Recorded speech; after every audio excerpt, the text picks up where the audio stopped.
ভারতের economic Times পত্রিকা তাদের একটি প্রতিবেদনে শেখ হাসিনাকে উদ্ধৃত করে বলেছে, যুক্তরাষ্ট্র তাকে ক্ষমতাচ্যুত করার ক্ষেত্রে ভূমিকা পালন করেছে, কারণ যুক্তরাষ্ট্র বঙ্গোপসাগরে বাংলাদেশের সেন্ট মার্টিন দ্বীপে নিয়ন্ত্রণ চায়। পত্রিকাটির দাবি, হাসিনা তার ঘনিষ্ঠ সহযোগীদের মাধ্যমে পত্রিকাটির কাছে এই বার্তা পৌঁছে দিয়েছেন।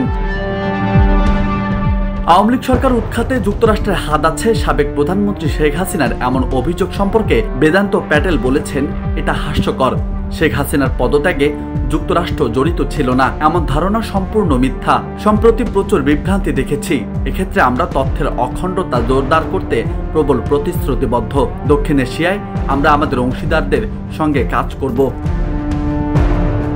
গত 5 আগস্ট ক্ষমতাচ্যুত হয়েছেন সাবেক প্রধানমন্ত্রী শেখ হাসিনা।